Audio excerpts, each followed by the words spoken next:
अब सुबह मिल जाना है, कोड कर दूँगा। आई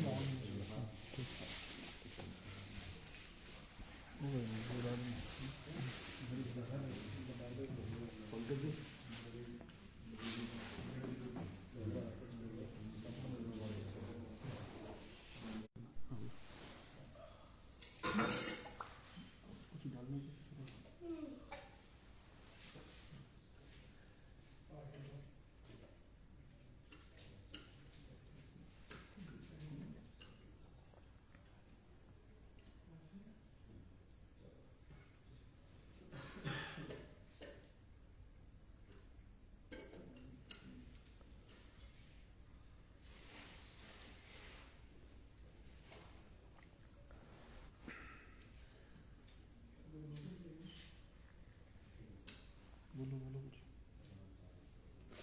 हाँ जुड़ जाओ, सब लोग जुड़ जाओ, बोलो तुम।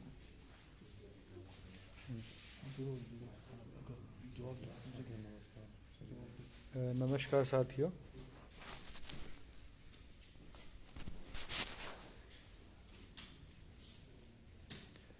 कृष्ण यादव, मोनू, मोनिका, धर्म, मीना, संदीप, बैदवाल, महेश जी, कृष्णा जी, कुमार, सुरेंद्र, सभी को नमस्कार।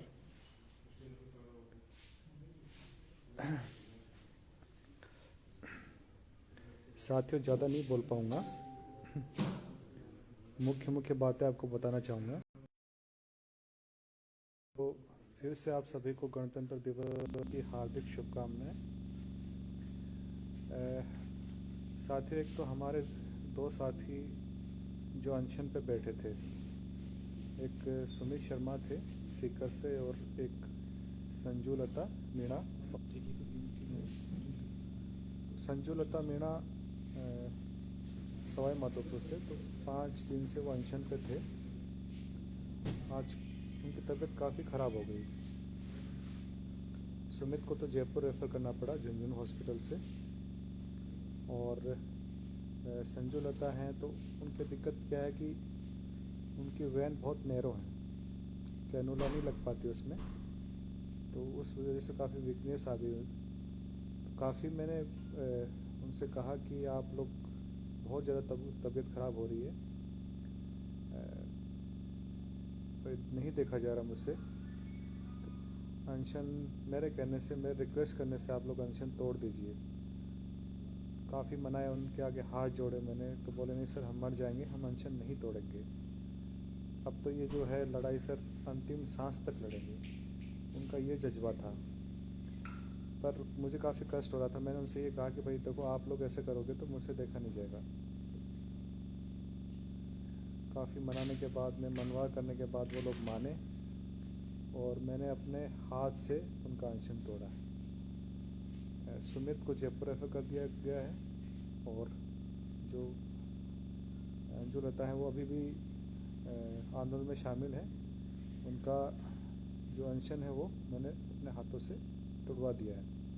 मेरा अनशन अभी भी जारी है, आज 10वां दिन है और लगातार जारी ही रहेगा।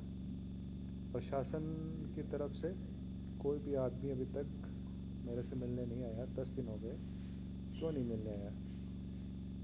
अब सोचो क्यों नहीं मिलने आया? क्योंकि जो हमारी मांगे हैं वो जिसको आना है उसी के खिलाफ है। जो सीबीआई इंक्वायरी की जो मांग कर रहे हैं, जो एक कमेटी की मांग कर रहे हैं, जो हर दूसरे दिन जो घोटाले होते हैं, पेपर आउट होते हैं, वो मार्कशीट बैकडोर से भरी जाती हैं, इंटरव्यू में धांधलियाँ होती हैं, ये सब बंद हो आगे से। टाइम से एग्ज़ाम हो, टाइम से रिज़ल्ट आए, टाइम से नियुक्तियाँ दी जाए, ये सब एक समयबद्ध और आबाद तरीके से भर्ती प्रक्रिया निष्पक्ष और पारदर्शी तरीके से हो, उसकी हमारी मांग है। कमेटी ही वो कर पाएगी। तीसरा जो हम मांग रहे हैं कि एक कठोर कानून बने। अभी आपने देखा जो रिट एसओजी की प्रेस कॉन्फ्रेंस हुई थी, उसमें बताया गया कि 2 आरोपियों का और नाम बताया, जो भजन लाल को किसने पेपर दिया, क्या नाम बताया उसका?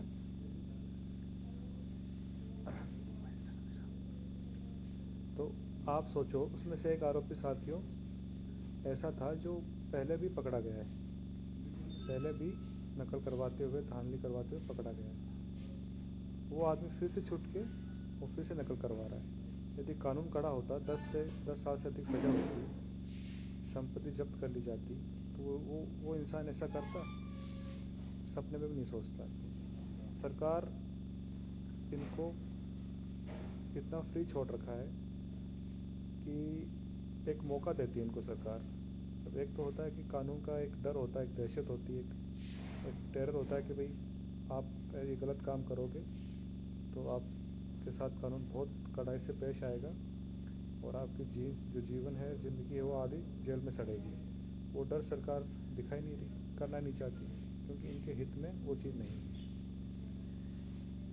उदाराम और राम कृपाल मीणा, उदाराम और राम कृपाल मीणा ये पकड़े गए हैं। साथियों, एक चीज़ बताओ मुझे कि 48 घंटे पहले पेपर आउट होता है, ठीक है, और ये लोग कह रहे हैं, सरकार कह रही है कि हम उन लोगों को चिन्हित करेंगे जिन जिन लोगों के पास पेपर पहुंचा है। हम लोग क्या मूर्ख हैं, बेवकूफ़ हैं? हम ही ने चुन के इनको भेजा है। 48 घंटे पहले पेपर आउट होता है और ये साहब सरकार के जो हैं सब कहते हैं कि हम उनको चिन्हित करेंगे, माध्यमिक शिक्षा बोर्ड को लिखेंगे। ये तमाशा है क्या? आप में से किसी भी एक आदमी को 48 घंटे पहले पेपर मिले और आप बताओ कितने लोगों तक आप पेपर पहुंचा सकते हो? मुझे मिल जाए तो मैं तो हज़ारों लोगों के पास पहुंचा दूँ। करूँगा नहीं कभी, बता रहा हूँ। व्हाट्सएप है, टेलीग्राम है, इतने जरिए हैं, एक क्लिक मारते हुए हज़ारों लोगों के पास में वो चीज़ पहुंच जाती है। प्रिंटर से पेपर बांटे जा रहे हैं। ये कोई ऊंट गाड़ी, बैलगाड़ी का ज़माना नहीं है जो बैठ के जाएगा यहाँ से जोधपुर पेपर देने के लिए, जोधपुर से बीकानेर, बीकानेर से भरतपुर, भरतपुर से उदयपुर, इस हिसाब से पेपर नहीं बनते हैं।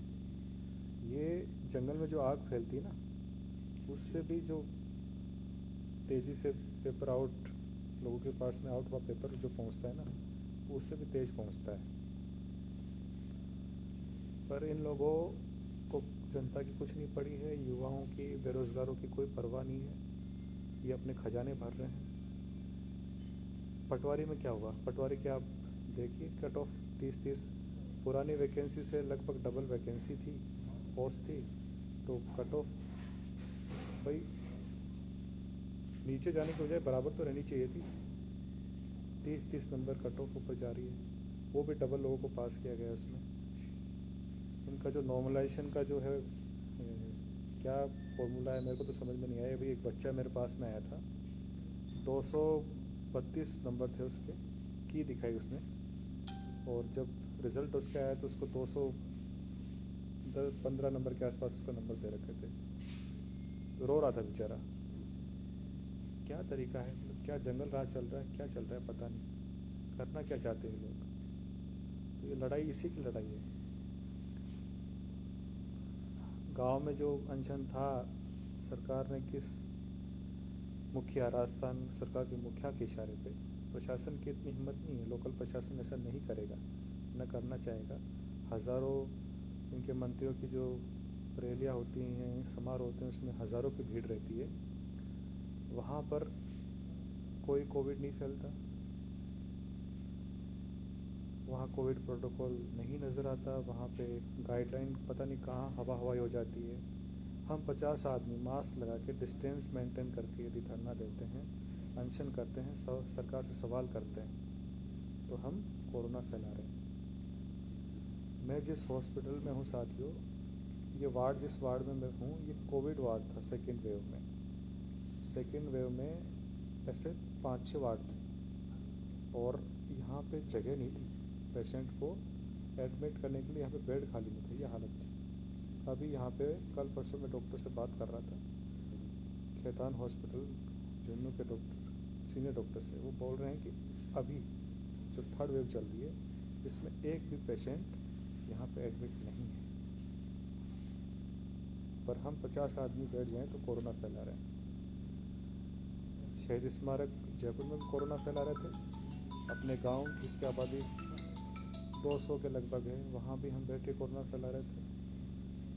जब मुख्यमंत्री आका से प्रश्न करते हैं, उनके पूर्व मुख्यमंत्री के बारे में सवाल करते हैं, तो हम कोरोना फैला रहे हैं। साथ में लड़ाई अब रुकनी नहीं चाहिए।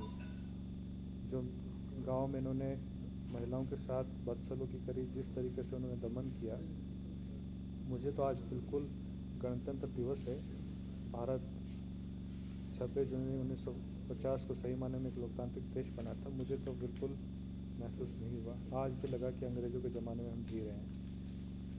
पर लड़ाई उस टाइम में हमारे क्रांतिकारियों ने तब भी नहीं छोड़ी थी, स्वतंत्रता सेनानियों ने तब भी नहीं छोड़ी थी, और हम आज भी नहीं छोड़ेंगे। लगातार लड़ते रहेंगे, जूझते रहेंगे।